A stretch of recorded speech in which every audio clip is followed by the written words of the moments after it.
this video, we're going to be talking about Ra, the sun god, one of the free rotation gods that comes up, and a interesting mix of a damage mage with some healing. So let's begin. We're going to start with the ability builder. And this is the sequence that I feel that you should advance Ra's abilities. I'm not going to go through each one because you can simply pause the video and go through, but I will discuss my thought process.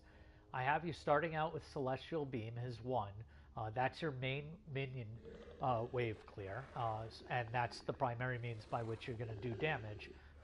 It is very good at clearing minion waves. You see that it has very good scaling, 80% of your magical power, whereas the others have much lower scaling. And for that reason, when 50% of your kit has low scaling, we don't focus so much on power.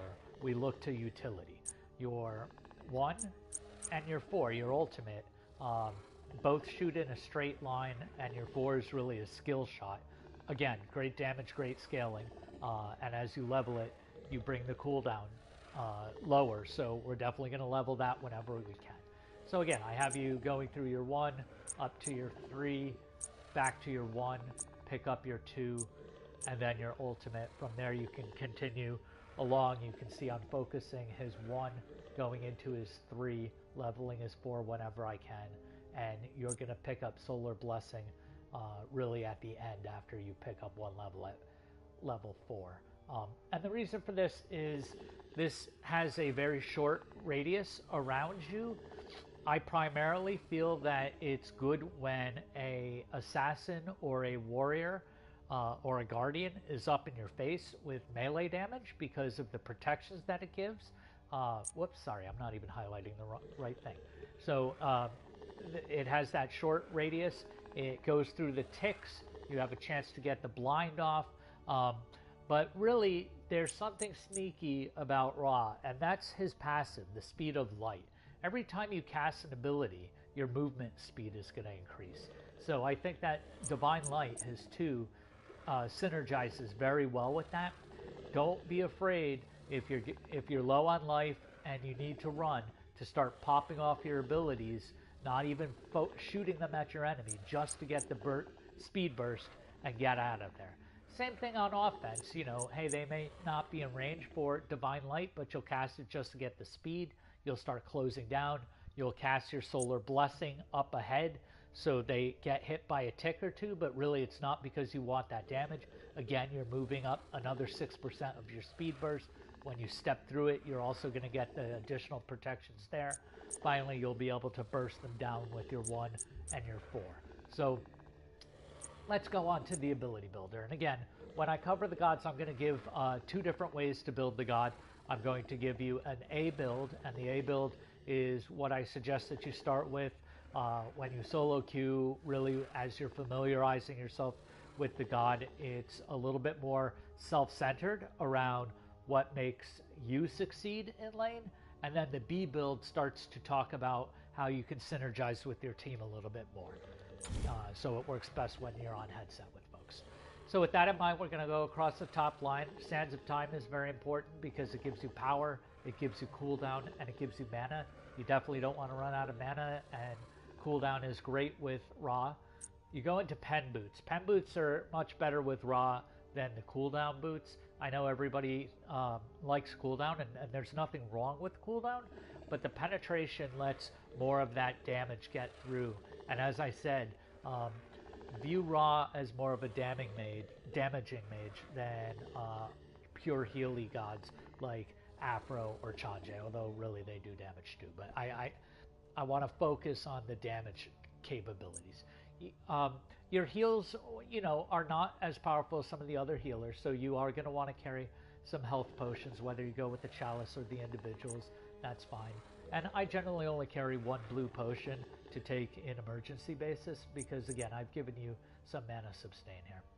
Then we go down into the core, and you'll notice that I did something unusual here. I don't do this with a lot of gods, but I gave you a second starter item, and I didn't do it because of the 4% lifesteal that this item gives you, but I gave it because his 1 is so efficient at bursting down minions that you get a lot of mana and health back. So it really helps your lane sustain.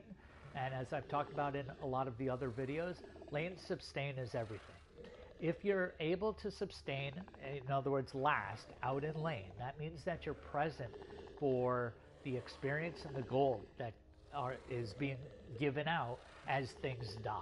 It doesn't matter whether you're getting kills or assists. Obviously, kills are worth more, but you simply want to have that presence out there. And this is particularly true since you do have a heal in your kit, so you can be helping your teammates. We go into Bancroft's Talon again, not because of lifesteal, but that's a lot of power for 2300. I really think the item is a little OP. For the cost, you have 100 starting power, you have your 20% lifesteal, and as you get more and more hurt, you get more and more power and more lifesteal. As a damage mage, again, I have you going into a penetration item next. This penetration item has 80 power, it has 20 penetration, and it has 10% cooldown, so a lot of versatility there. So when you pick this up, you'll be at the 20% cooldown. Next item, I have you going to a cloak. You're going to find that whenever you're a healer, the enemy team is really going to try and focus you down. They're gonna gang up on you. It's pure and simple. The fact that this cloak has a lot of versatility to it, it has 40 defense for both magical and physical. It has 20% crowd control reduction, and it has the 10% cooldown plus the passive. I definitely think that that's worth picking up. In terms of relics, you have some flexibility. Obviously, Purification and Aegis are always very strong. Because I have you focusing away from your healing and more onto your damage aspects, you can consider meditation. Really, it's going to serve two purposes, right? You're going to be able to heal yourself plus your teammates, and while the heal has been nerfed, it's really been nerfed more so for people with big health totals, like Guardians and Warriors who are building items that have health. It's not as bad a nerf for the squishier side of characters. But as a mage, it has that second part, which is the ability to get back mana. And again, mana is critical to casting all your abilities. Finally, you're going to go into your flex pick items, and because you have two starter items, you're really going to get two items from here. I think typically you're going to be going into Rod of Tahuti, and you're going to be going into Void Shard. The sequencing of that is going to be dependent upon the enemy. Don't buy Void Shard before you buy Tahuti if you don't see a lot of magical armor over there. Unless, of course, your team has done a very poor job of knocking down structures and objectives, in which case feel free to go get the pen. This Void Shard is very efficient at helping you with those. Optionally, you have the ability to go into, let's say that nobody's building armor and they're crazy over there, and your hunter, for instance, is doing a good job of shredding objectives, then feel free to go into Tahuti and Book of Thoth for a huge power surge. Normally people think Book needs to be built early so you can build the stacks, and while that's true, the reality is it's awesome from its initial purchase on without a single stack, and it just gets better and better. So since you would be building it late, it's really only if the game is dragging on.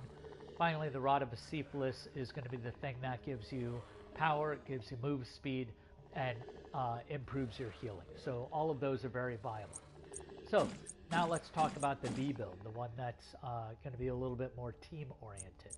So we're going to come down here into the relic line, and you can see I still have you coming into Bancroft's Talon. Again, it's very versatile. You don't have to buy it. By all means, if you want to hop right into the support role, you can go into this defensive item. It's under physical defense. It's Lotus Crown. I often call it the Pope Hat when I can't think of its name. What I like about this item is that you get physical defense, you get power, and you get MP5, so you're getting your mana back in the same way that Cronus Pendant would serve you, but you're doing that with some defense and the passive on this is going to give a shield or protection to anybody who steps through your healing. So that's going to be good for yourself and the whole team. By the way, I feel very strongly that the Lotus Crown is always, always, always superior to the same item or a similar item that's in the tree, where you give your allies power.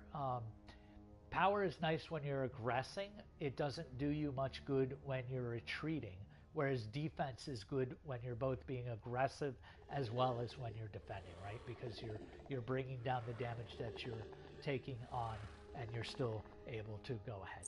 Then we go into Rod of Cephalus, and then you have choices about Chronos Pendant and the flex item line that's directly above it.